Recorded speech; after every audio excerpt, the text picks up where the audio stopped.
So King Arad, a Canaanite king,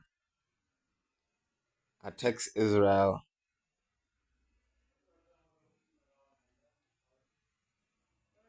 after he hears about them from spies, and he captures some of them, kidnaps some of the people. And after this happens, this is Numbers 21. And after this happens, the people go back to God and they say, "Give us, give us the Canaanites into our hand, and we shall surely destroy them." And God concedes. And this is where the Israelites should have taken a lesson. They should have gotten a lesson from this thing. This thing happens, they are attacked. Are they with God when they are attacked? Yes, they are with God when they are attacked. Um, how does how does God allow them to be attacked? God allows it so that they could come back to Him, and they do come back to Him, and they communicate with Him, and they say, "Look, we want our brethren back. We want the people who were kidnapped back, probably mostly women and children, a few slaves. And God listens to them and He says, "Yeah, no, go up and I'll deliver them into your hands." And He holds on to His promise and He delivers on that promise. And He gives King Arad and the Canaanites into the Israelites, and then they destroy them. And then they move along because they're in this journey to the promised land. And the way becomes hard, environmental problems. And instead of going back to God and saying, "Look," instead of learning that lesson, that the adversity they just faced just needed them to commune, to fellowship with God and make another deal. I mean, that's all God is looking for. He's already showed them a lesson with this attack and subsequent victory. So they begin to complain against Moses, they begin to complain against God. And what God does is He sends out fiery serpents. Now a serpent alone is enough. But imagine fiery serpents. Fiery serpents are snakes which bite, and the venom begins to eat away at your veins and your arteries. That is what a fiery serpent does. That is why it's called fiery. It burns.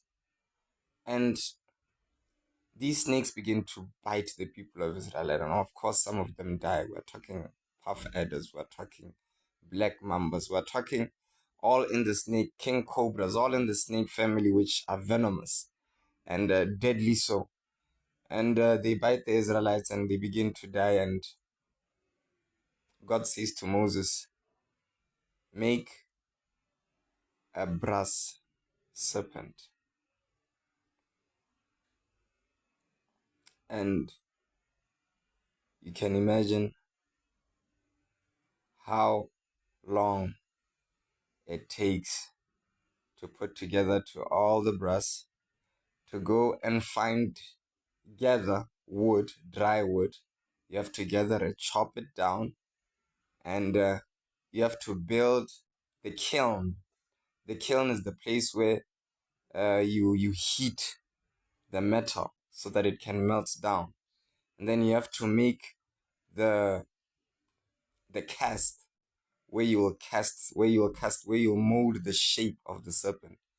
And he has to do all that. And in the meantime, serpents are going through the people. And he tells them, "Construct this brass snake." And in all those hours that the brass snake is being prepared to be made, these people are being bitten. Then after that, he has to make the serpent, cast it, and then wait for it to cool. Obviously, they're complaining because there's lack of water and all these things. And that means you just have to allow the serpent to cool before you can raise it. And after the serpent is made, it says, raise the serpent and let everybody focus on the serpent. Nothing, you don't have to touch it. You just have to look upon it, stare at it, focus on it. And the people, out of desperation now, because children are dying, old men, women, and children, everybody's dying. Serpents are not picking and choosing who to bite. They're biting what's near. They're basically crawling through the camp. And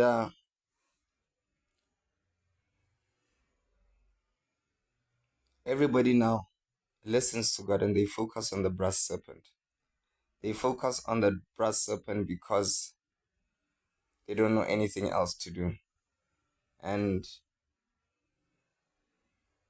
by some miracle, they are healed.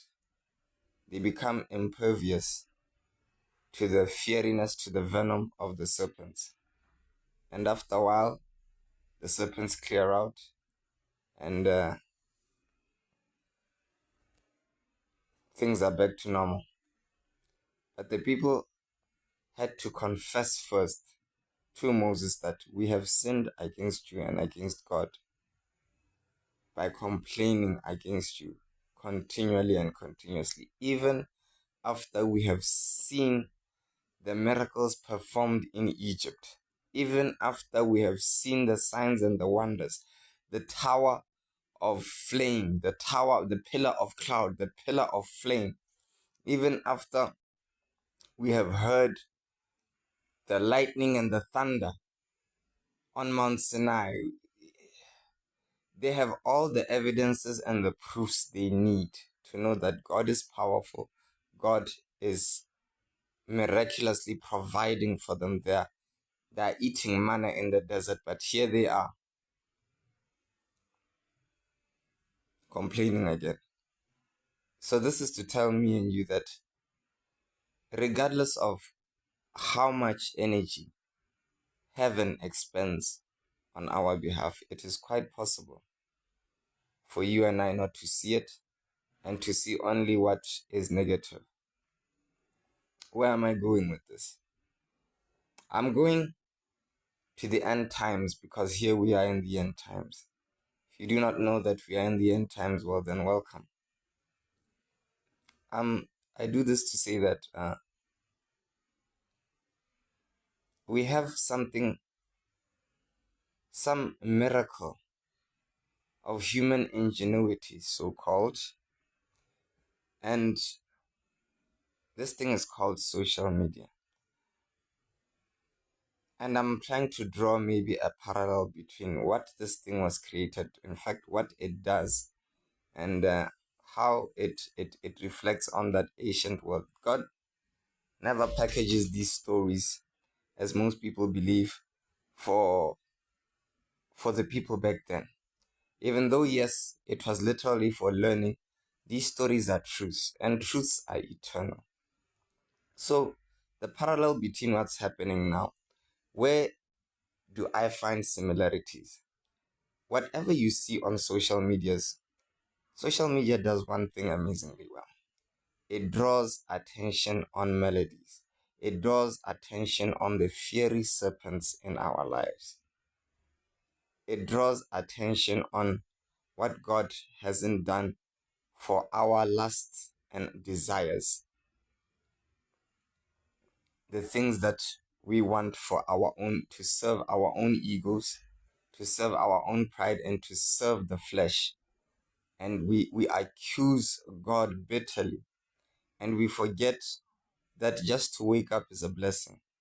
Just to have your heart, every heart beat in your chest is a blessing. We forget these things and we complain continuously. And what social media does is it amazingly focuses attention on fiery serpents.